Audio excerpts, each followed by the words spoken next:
from you, so that's good. That's really good. You're co-regulating. That's called. I always like to bring it down. Do you feel like it's to your face or You not? put it there. I don't know. I didn't want to mess with anything if the sound is No, coming you. out I better. think you can. As long as it's not covering my face in the camera. How is it? Is it covering her face? It's a bit on the high side. What do you think? Yeah, I think you can bring it down. Yeah. Is this still okay from a sound Yeah, perspective? yeah. Okay. So do you get to do a lot of podcasts? No, this will be my fourth, fifth, something like that. Yeah. I'm not actively chasing them. Yeah. They've all sort of come my way, which is great, but I do want to start to be more deliberate about it. So, Yeah, because yeah. I think it's just easier to create content that way. It to be honest. is, and you also get to tap into other audience, so it's good, especially here in Dubai, because it's a whole thing here. Yeah, I know. There's so many. Okay, ready? Yeah, ready? Camera only. 3, 2, 1. Hey friends, you're welcome back to another week on the Shishon podcast. My name is Courage, I am your host, and I'm really excited for today. Excited because I have a special guest with me in the studio. But if it is your first time hopping on here, this is that time where I get to encourage you to consider joining the community. It's like a full-fledged community. And if you're in Dubai, you can also look at some of our events that happen every single month. So hit that subscribe button, follow if you're listening on Spotify or Apple Podcasts. This is a place you definitely want to be in. And today, as you can see by the title of the video, we're going to be talking about emotional intelligence. And I have an amazing guest to help me, really talk about this. She is a certified emotional intelligence coach. She is also a certified master neuro-linguistic programming coach. I didn't get that wrong. She's a brand specialist. She is a brand strategist. She's in marketing. She's doing a lot of things. So I'm really excited for us to have this conversation because we're going to be talking about how to leverage your emotions to actually succeed and not just see them as a weakness. You can use them in your career, in your relationships, and also to foster good community for you and for the people around you. So Nancy, you are welcome to the podcast. Thank you so much, Courage. I'm so happy to be here with you. I'm so happy you finally came here because I feel like you've been on a roller coaster with the scheduling, with so many things, but I'm grateful that you're here. Me too. Thank you for having me. Thank you. So I just really, I think I said some things about you, but I know there's so much more that I didn't cover. So would you just introduce yourself to us? Tell us where you're from, and if you're comfortable, how long you've been in Dubai, and anything else. Sure, you did great actually. So you pretty much summed it up. I think maybe the one thing that you didn't say is that I'm a mother. I'm also a mom of 2 teenage boys, and one of whom is neurodiverse, and so it brings a different perspective to parenthood, of course. And yeah, so I've been in Dubai actually it'll be 7 years in August. Wow. I can't believe it. I know We used to say it's going to be 3, but we're still here. And so I'm of Egyptian heritage, but I was born and raised in Canada, and I literally lived within a 10-kilometer radius all my life. So being in Dubai was my real first expatriate experience, and a very awakening one at that. So yeah. So how have you been liking it so far? Because I know we all have different perspectives when it comes to Dubai. yeah, I would say that Dubai was a major awakening for me. I mean, I really, when I first got here, there was a lot of jaw-dropping moments. I know. Just some of the things that I'm not used to as a Canadian. I was really, and despite being of Arabic heritage, I think there was a lot that really surprised me when I first got here, and it was a difficult journey at the beginning, very difficult journey at the beginning, but it's been a beautiful one. Now that it's been 7 years, there's so much that I've learned about myself. There were new layers that I discovered that have taught me more about who I am and how I want to be in the world. And so here we are, and today I would say Dubai feels like home in so many ways. It's never going to be exactly where my family is, because I have such a big family in Montreal where I'm from, and friends, and so there is a community there, but I've got my community here as well. I love something that you said. I feel like with the people that I've gotten to talk about this with, like even on the podcast or outside, I think not just only Dubai, but I feel like when you leave your home country, there is this different version of you that you get to meet and you get to just grow and learn about, and it opens your eye up to so much more that exists in the world that you didn't see in your small, cubicle that you were in. So I love that. You know, you saying that, I feel like so many people feel seen. I feel seen because I feel like I came into myself when I finally left my nest or my mother's nest, and then I was able to see the world differently and just like meet new people that understand different things. Yeah, of course. I think there's a richness to being surrounded by different cultures and different mindsets, and Montreal is very much a very multicultural space. Dubai's multicultural in a different way because we're all bringing home with us. And so there was new learnings that I got from it, but it's all very, very good. Yeah. So, but I have a quick question. Yeah. You said one of your sons is neurodivergent. Yes. Is that maybe something that encouraged you to go on the path of getting your certificate in that area? No, actually it's not, because it's something I discovered after the fact. And I also discovered that I myself am neurodivergent as well. So it's been a very interesting journey, but it's something that came after. However, the tools that I have from my emotional intelligence certifications and NLP have definitely been leveraged throughout this process. But can you tell us a little bit about that? Because I think so many people have heard it. I also just came in contact with that term I feel like a few months ago, and I was like, someone was giving an explanation of how it looks like to be that person, and then I was relating to some of the things that were there, so I was like, okay, I'm going to do a little bit of research on it. So for someone who doesn't know, like how I didn't know, like what is that? Like who is a neurodivergent person? Like, oh my goodness, neurodiversity is a really big topic, and it's sometimes a controversial one, and I'm still learning. Because I'm still learning, because it is something that we've discovered very recently. But I would say to you that so far what I understand from it, it's a level of sensitivity. At the core there's sensitivity involved. So someone who is very sensitive about the world around them and responds to those stimulus around them in a different way. Also, what they say, this is the tricky part, because neurodiversity isn't something that you can just look at the brain and go, oh, this is what it is. You can't take a blood test to figure out what it is. It's really about the behaviors that showcase themselves. And so, some of the information that I've been explained to by the therapists and doctors that I work with is really about, the dopamine levels and serotonin. So certain hormones that fire more than others for people who are neurodiverse. So we tend to be a little bit harder on ourselves. We tend to be a little bit seeking those hits of joy from maybe the lack of dopamine. We're a little bit too curious. Really too curious. Maybe. I don't know if it's curiosity so much, but I am definitely a very, very curious person. I always have been. And interestingly that you use that word, because curiosity is the number one skill in emotional intelligence. The number one skill. Now let's talk about emotional intelligence for a little bit. What is it all about? Like, you've gotten like a certificate in this thing. Like, first of all, what inspired you to want to go on this journey, and what is it all about? What do you do exactly in it? Yeah. So going back to sensitivity, I've just always been quite the emotional person myself, and I think throughout my younger years, I didn't really think of it too much. I just was, as we do, grow up, and growing up, you're dealing with all these new experiences, trying to figure out who you are in the world. But as I entered motherhood, as I entered marriage, and then motherhood, every major milestone in my life, even in my career, I started to notice the triggers, the things that would affect me, and how that would feel in my body, and how it would express itself in my communication and in my relationships. And I got really curious, and through my children, I had one child who seemed a little bit less emotional, just not really, and then one who was very emotional and also very empathetic and compassionate. I wondered, what is the difference between these two children? How can one come out this way, one come out that way? I would then also look at the people around me, the leaders, the entrepreneurs as I entered my career. And I would notice some people were doing really well in their careers, but weren't very intelligent, if I'm being honest. They didn't necessarily have the knowledge, but they had something else. And that thing was emotional intelligence. They knew how to navigate relationships and how to communicate in ways and bring people together in a way that just created success.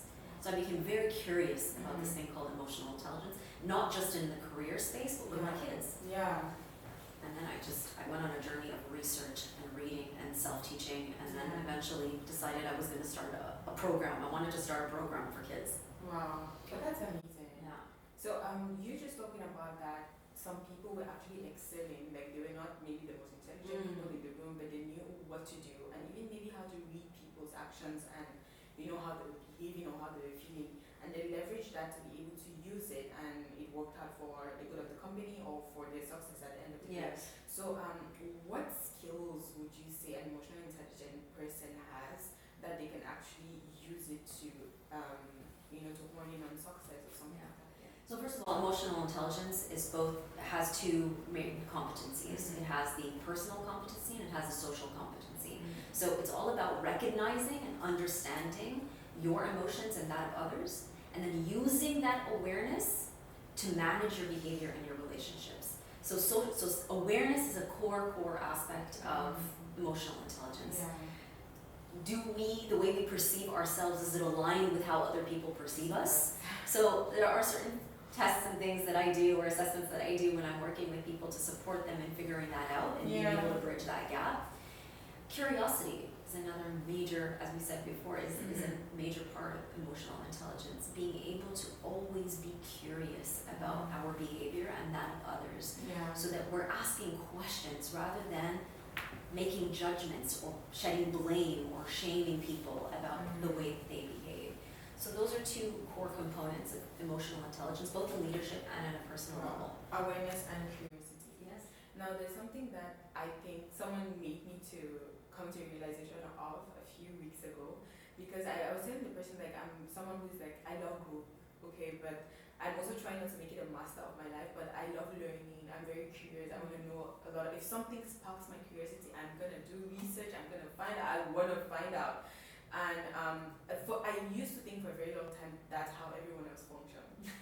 It used to. So there was someone who told me that there's some people who are just okay. Like, they don't want to find out. They're just fine, And it took, like, I feel like it was hard for me to reconcile that truth, because I get uncomfortable very, very quickly when I start getting too used to something. It's like my spirit, I would say, is longing for, like, okay, we've gotten this, but there's more for you to get. So start doing more, start learning more or something like that. But I realized that not so many people are like that.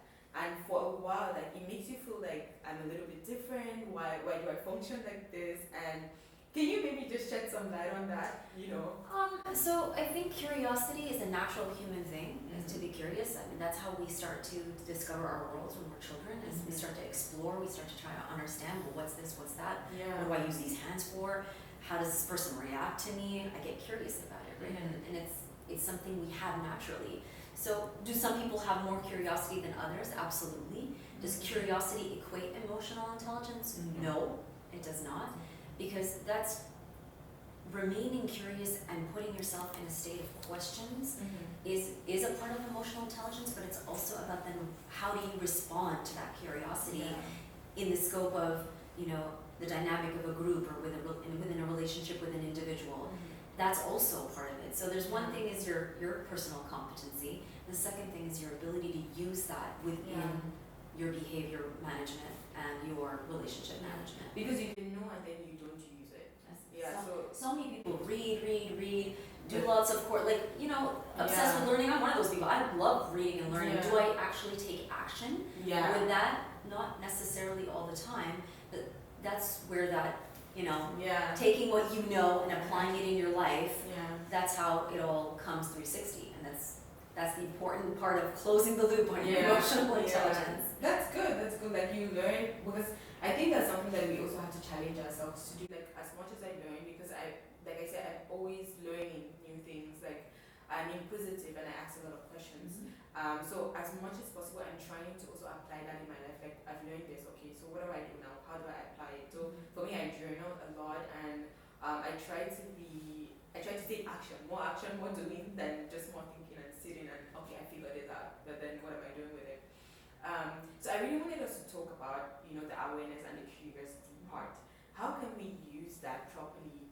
Let's say in our relationships and also in our communities, because I realized we're going to talk about career a little bit later on, because I really think that's also part of this whole thing, especially for my audience, like the women who are like they also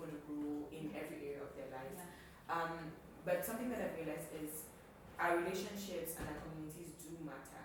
And this is where emotional intelligence, this is where it really thrives because, like you said, if you don't understand someone or you don't empathize with them in the right way, you might judge them for something that you didn't fully understand. So, how can we use awareness and curiosity to foster more healthy relationships, like even within our friendships, with our relationships with our parents, our sisters, and all those things? Yeah, absolutely. I think the goal is always to be creating a space between our outside world, so stimulus, and our response. So there's a major difference between a response and a reaction. So something comes at you, you're married, you're at the office, whatever it may be, whatever the relationship may be, there will be stimulus that comes at you all day long. Yeah. You may have a certain belief system, right? We all have our filters. You may have a belief system that tells you that this stimulus is offensive, for example. Yeah. How do I make sure that upon receiving that stimulus, I am creating enough space between it and my response so that it's not a reaction, but it is a thought out, well-aligned, value-driven response. So that space between stimulus and response is where our power and where our freedom lies, and where our best relationships can exist. So if we are able to, what am I doing with people? I'm trying to create, so if your stimulus and response space is this big, I'm trying to push it this way, push it this way, push it this way, until every time you receive a stimulus, you go,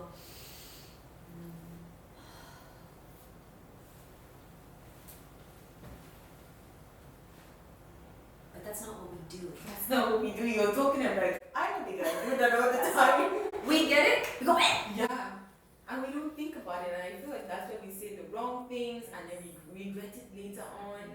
So we need to broaden that space, and we can do that in many ways, but it's practice. It takes practice, it takes tools, and it takes retraining our brains to be able to create that space. So can you just give us like a few ways we can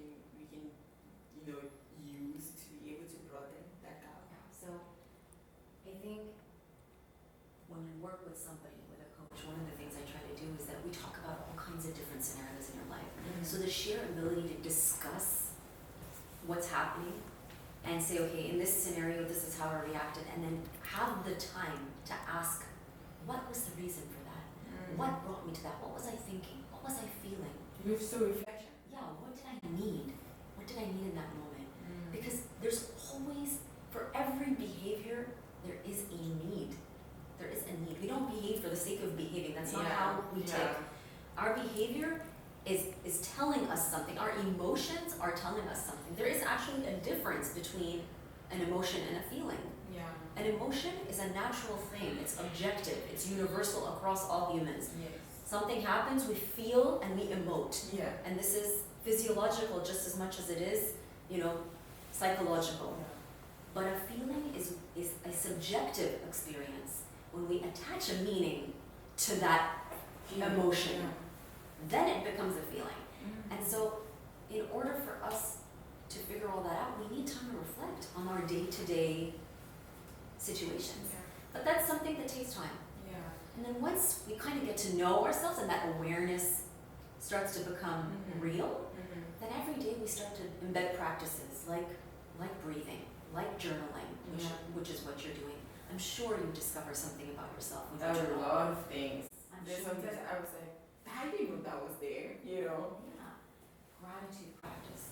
There's something else that maybe from a neuroscientific perspective I'd like to share, which is the understanding of how our brain works.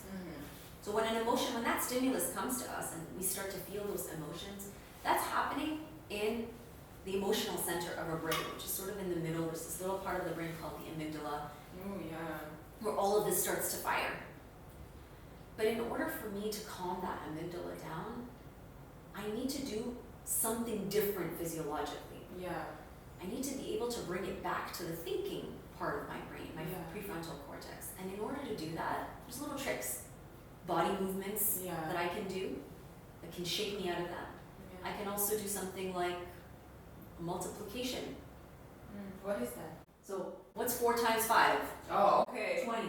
That multiplication. That multiplication. Wow. There's a chance to practice your multiplication I table. know.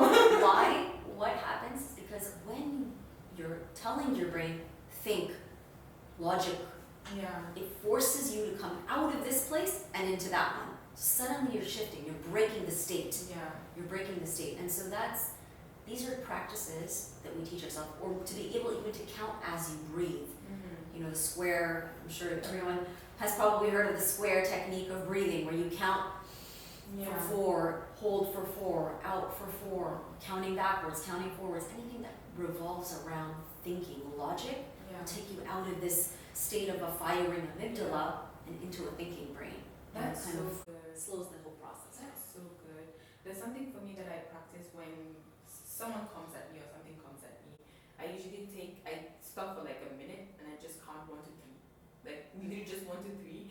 Because if not, I feel like I wouldn't be able to organize my thoughts properly to give the right response. And also, usually sometimes I feel like when we fire back, we're usually talking from our own point of view, how we are feeling in the moment, and we haven't even taken our time to be like, where is this person coming from with that? Or even like, how do I really even feel about what they said? Do I really even care as much to give it this much, this much of myself away? That's all curiosity. Yeah, it's all curiosity. Yeah, but I also think it needs to be intentional. If you're not intentional about like even caring about the person next to you, I don't think you're gonna take time to be like, okay, let me breathe, okay, let me stop for 1, 2, 3. I think some people, they're just like, okay, I'm just gonna give it away. You can't do this. You have to care about this. Yeah, you have to care. care about wanting better relationships. Otherwise, it's a moot point, right? Yeah. But, setting those boundaries is important. You're not going to necessarily care about it with every single relationship that you have. Yeah. You're not, once you have that practice, once you have that practice, it does become something that comes naturally to you the more you practice it, regardless of who you practice it with.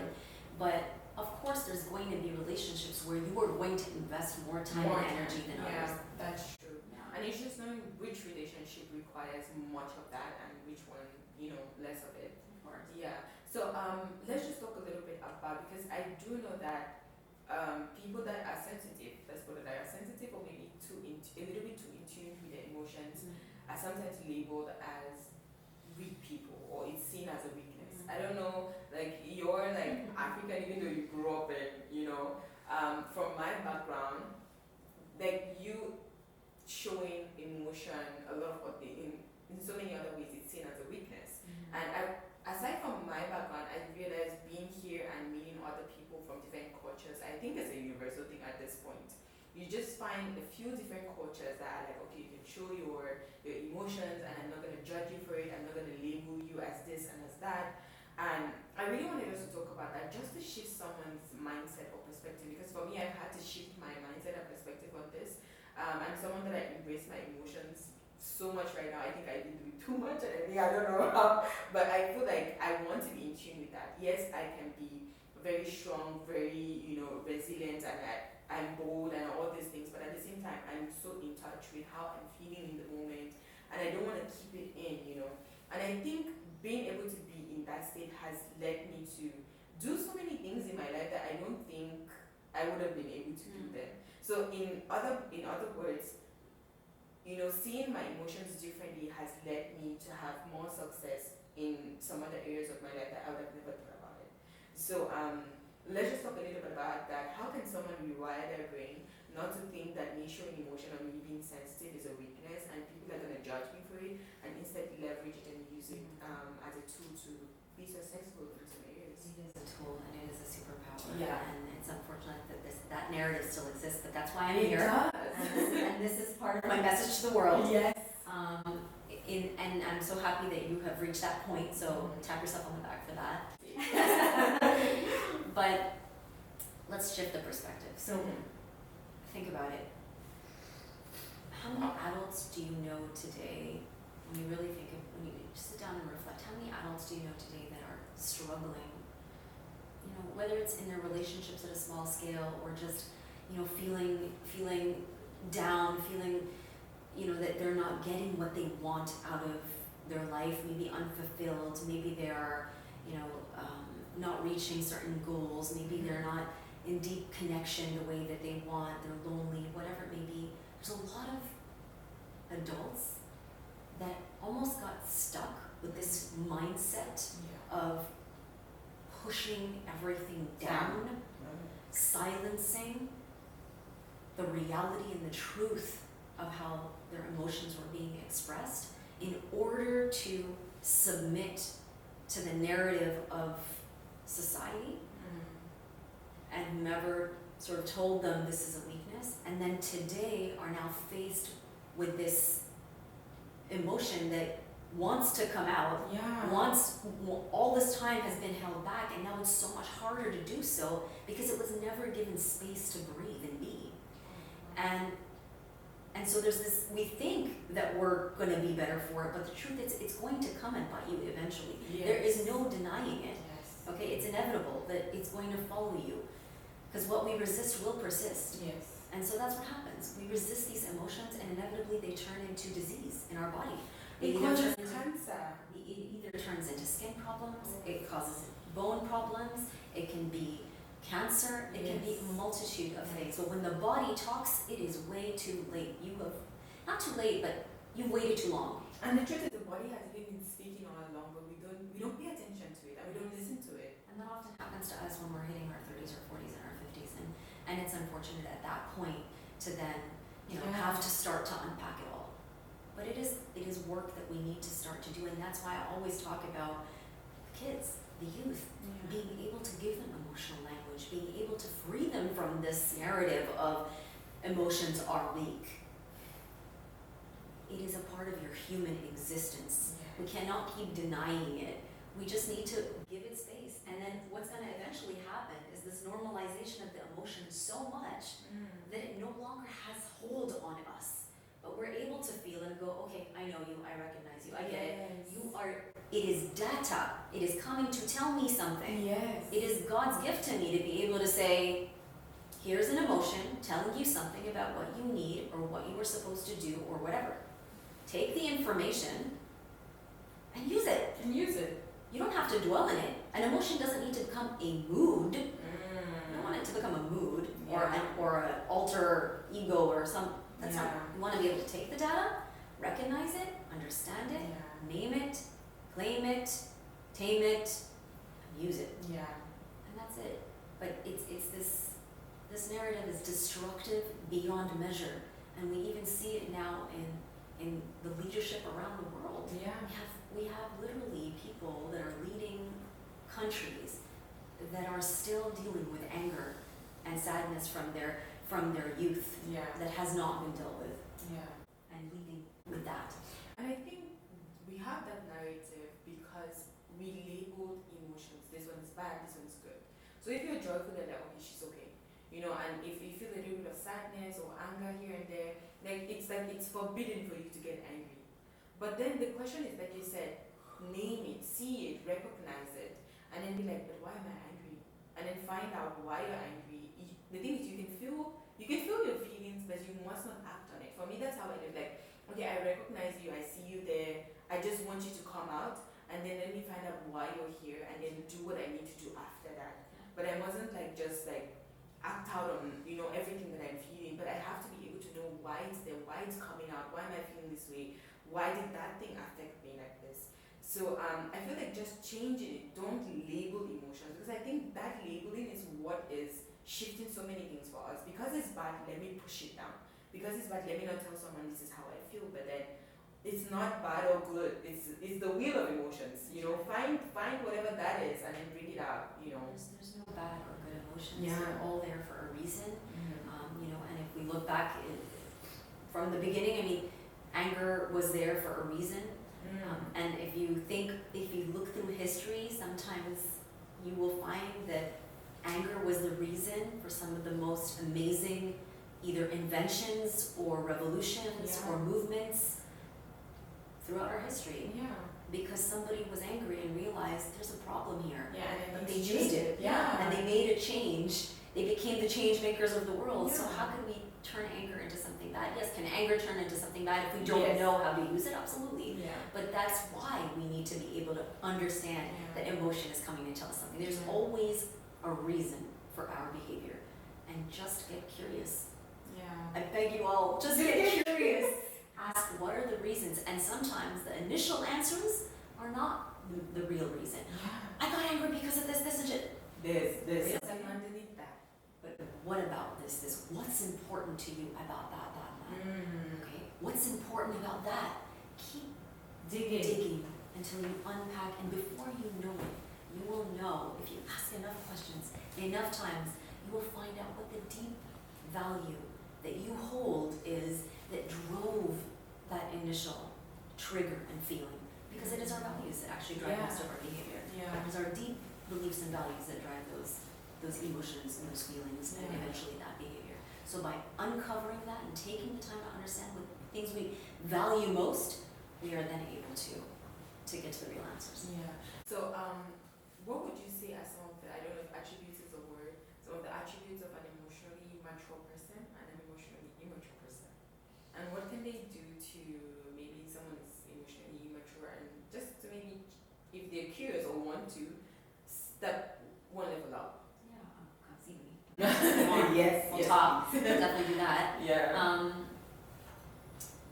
But it goes back to, I think, what I was talking about earlier, really. For me, an emotionally mature person is somebody who gets curious before they judge, shame, or blame. Is someone who believes that everybody is doing the best with what they have. Can you imagine if all of us, when we open the door and walk out to start our day, we assume that everybody, or I'll say we believe that everybody is doing the best they can with what they have, rather than being like, this guy's an idiot, my God, I can't believe he thinks that makes sense. I can't believe he took that left turn that way. I can't believe this person. But we say to ourselves, okay, wait a second, this person's probably doing the best. Maybe this person's having a bad day. Maybe I'm more triggered today. Yeah. But there are some days that you are more triggered. There are Yeah, some the days. person didn't really do anything, it just came off wrong on you. We're all showing up, trying to do our best. Yeah. I mean, who's not? Yeah. So if we went out there with that belief, our world would change. We would see the light in people rather than their darkness, rather than what they're doing wrong. You know, and that's gonna shift your whole world. And there's something that I always tell myself, I'm like, because it's true, like you go into the world looking for, usually I say it in this way, if I go into the world looking for reasons why I don't fit in, I'll definitely find reasons for that. So it's the same, if you go into the world looking for reasons why, like this person, something is definitely wrong, then you're going to find something wrong.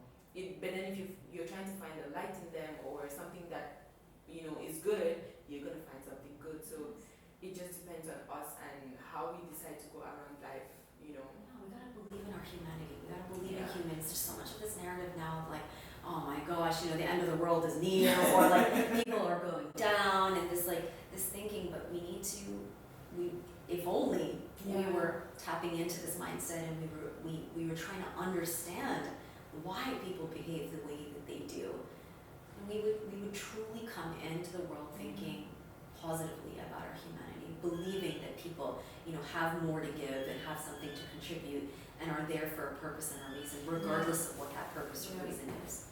And would you think, like, because, okay, I don't know how I'm going to word this, because sometimes I feel like while we go around in the world, labeling things or labeling people or, responding in the way that we do, it's because I feel like deep down inside, many of us have more of a victim mentality than, okay, this happened to me, what am I going to do out of this? Okay, this person responded like this, where were they coming from with this, But I think if maybe you're someone who's listening and you're like, okay, maybe I play the victim in everything that happens to me, maybe just try shifting that, because I feel like when you shift that, it actually changes everything for you. Like even when someone hurts you, I think sometimes for us to be able to move on from that experience, we're just like, okay, they were the bad person, I'm the okay person.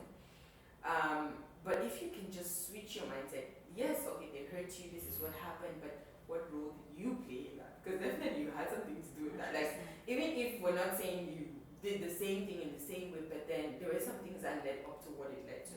And when you put yourself in that place of like, okay, I also had a hand to play in this. Okay, what am I going to do to come out of this from my own end and not label them? Because sometimes it's just a season. Maybe that was what was supposed to happen to you guys, to teach you something like this. So I think the victim mentality, you can take it out. It will help you to be able to go into the world and show up better and also look at people in a better way. Accountability is 100% Yeah. an emotional mature trait.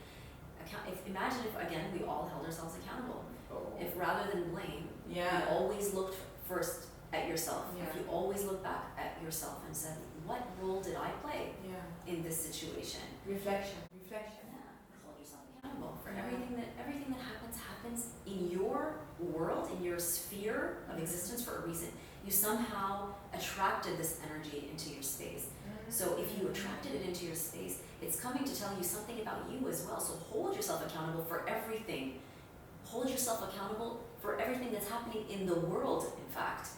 Seriously, can you imagine if I said to myself, well, what's happening in this region, this war, has to do with me, without it becoming something that brings you down, but to be able to go, it's about being able to say, I play, even the smallest of actions I take towards believing in humanity, in love, in appreciation of my brother and my sister, will lead me. That effect propels and just and has an effect on everything around me in my sphere of existence, and it will impact that other person who has their own and before you know it, that vibration and that frequency touches more and more people. So we have more power than we think, and when we are not accountable, we're basically saying to ourselves, I'm powerless. You are disempowering yourself when you are in a victim mentality, when you blame and shame and point the finger at the other. So, are you powerful, yes or no? And if the answer is yes, hold yourself accountable for everything that you do, every single day. Wow, I love that. I love that so much. And you said something that I just want to highlight on. When you said most of the things that are happening to you, you attracted, or it's coming to you because. And I think in this day and age right now, when people say that, they feel bad about it, like I attracted this thing, or this is because of how I am, that's why this thing is coming at me. But like you said, if you look at it the other way around, I feel like if we change how we look at that, yes, you attracted it, yes, you might not have been the best situation ever, but then what is it teaching you? I think that's the thing we have to open our eyes to. This thing is here, it came here to teach me something, I have to learn it so I don't repeat the cycle again. Exactly. Yeah. Sometimes it's just a repetition of a cycle. Sometimes it's a call for help. Sometimes maybe you are the person that can support that situation. So just look at the world around you and say, how can I help? How can I be of service? Why is it here? What is it here to teach me? What role can I play to continue to contribute in the world in a positive way? I love that. Now, can you tell us where we can find you? Like, if someone wants to connect with you and just to be a part of whatever you're doing. First of all, tell us some of the things you're doing, maybe in your community here in Dubai, and how they can contact you or something like that. Let's say that, because I would love to come for one-on-one class with you right now. Of course. I mean, I think my message to the world is really just to elevate emotional intelligence, to elevate EQ to IQ. Today we're still teaching everybody that IQ is more important. I believe EQ is more important, and that's a message that I really want to share with the world, and I want to show them how much emotional intelligence can change their life. And so if they want to know more about that, they can either connect with me personally, so Nancy_Habashi, Habashi. It's gonna be on the screen. And then of course my business page, which is also about branding, because I leverage emotional intelligence in the work I do through brand strategies as well. You can find me at Inlight with an INLIGHT.consulting on Instagram. I love that. So Nancy, what is the best advice you've ever received? Oh, best advice I have ever received, I would say, came from my dad, who told me, be yourself. And when we're young, we don't necessarily even know what that means, because we don't even know who we are. But our parents, they see things, and that stayed with me, because I knew my dad saw the light in me. And I'm that only I have what's inside of me. That's my DNA. My every little experience of who I am makes me and shapes me into who how I can contribute in the world. And he saw that in me, and he would tell me there's nobody that can go out into the world and be you. That is your gift. That is God's gift to you, so use it and take it and give it to other people. And the truth is that even now today, I'm working on becoming more of myself, discovering more of myself and putting that out there, and not letting the outer noise that we all hear more so today than ever before get in the way, and trying to teach that to our kids. Is that don't let all the noise change you. Don't conform. No. You have an intuition, you have a voice inside of you speaking to you. That is who you are. Listen and behave aligned to your values. So important. I love that so much. And I think it's a journey. It's a journey, and you keep learning, you keep growing, and just seem to do it. Well, thank you so much for coming. I can still see your eyes. I love you, Daddy. Hi, Daddy. But thank you so much for sharing, and I'm looking forward to seeing so much more people come into the awareness of EQ and not just IQ, and just wanting to be more aware, wanting to be more curious, and just looking at their neighbor and being like, okay, this person is also a human being like me. I will be kinder, and just like, how should I say it? We wanna be better people. Yeah, we wanna be better people. Yeah. So guys, thank you so much for being here, and I'll see you guys in the next episode. Bye.